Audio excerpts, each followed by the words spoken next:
ChatGPT n'est pas un psy. ChatGPT n'est pas un psy. ChatGPT n'est pas un psy. Je suis tombée sur cet épisode du podcast Émotion et il fallait absolument que j'en parle parce que c'est un phénomène qu'on voit de plus en plus souvent. Des gens qui se confient à n'en plus finir à diverses IA pour avoir des conseils personnalisés qui racontent absolument toute leur vie. Il y a un an ou deux, un jeune adolescent français après de longues conversations avec GPT, ses parents ont vu le fil de discussion après ce qui s'est passé. Et ce n'est pas le seul, même chez nous ici. Je ne vais même pas m'attarder sur le volet sécurité de vos données parce que si en 2025, vous ne savez pas encore qu'il faut être extrêmement prudent avec ce que vous partagez en ligne, IA ou pas, vraiment, je ne sais pas ce qu'on peut pour vous. Mon point ici, c'est surtout la fragilité que cet épisode super bien documenté va montrer en fait. Le titre de l'épisode, c'est ChatGPT peut-il être un bon psy? Je vais faire une capture et vous mettre l'image à l'écran. Franchement, ça fait réfléchir.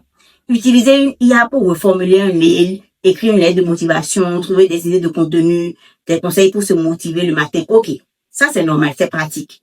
Mais certains vont jusqu'à faire lire des conversations avec leurs partenaires. Ils demandent de résoudre des disputes familiales.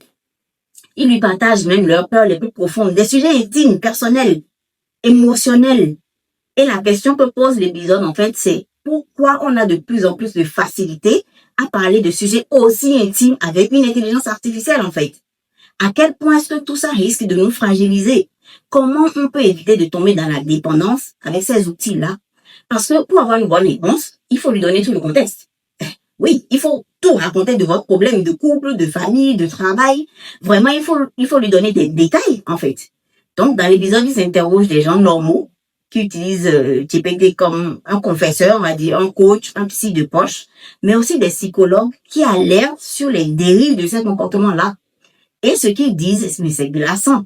Parce que GPT donne toujours une réponse. Il ne juge pas. Il ne se fatigue pas. Il ne vous dit jamais, là, je n'ai pas le temps. Il est tout le temps disponible 24 heures sur 24. Et ça, pour quelqu'un qui est psychologiquement fragile, qui se sent seul, qui est déjà en détresse, c'est tentant. C'est même rassurant, en fait.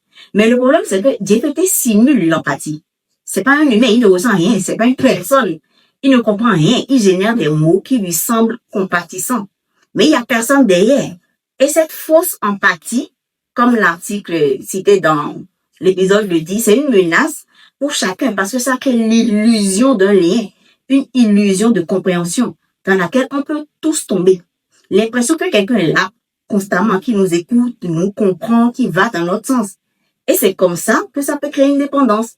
Parce que c'est tellement plus facile de parler à une machine qui dit toujours ce qu'on a envie d'entendre plutôt que d'affronter un vrai humain qui va peut-être vous challenger, en fait, vous contredire, vous pousser à grandir, vous questionner. Donc, non, je ne dis pas que GPT ne peut pas être utile pour organiser vos idées, structurer une réflexion, avoir un premier angle d'analyse. Ok. Mais pour vos émotions, pour vos blessures, pour vos fragilités profondes, vos soucis personnels, intimes, ben non, en fait. Non.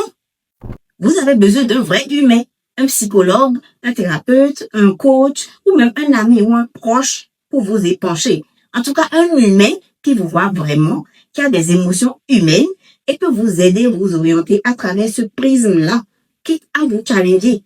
Écoutez l'épisode vraiment parce que là, je pense que ce qui se joue, c'est beaucoup plus grave qu'on ne pense.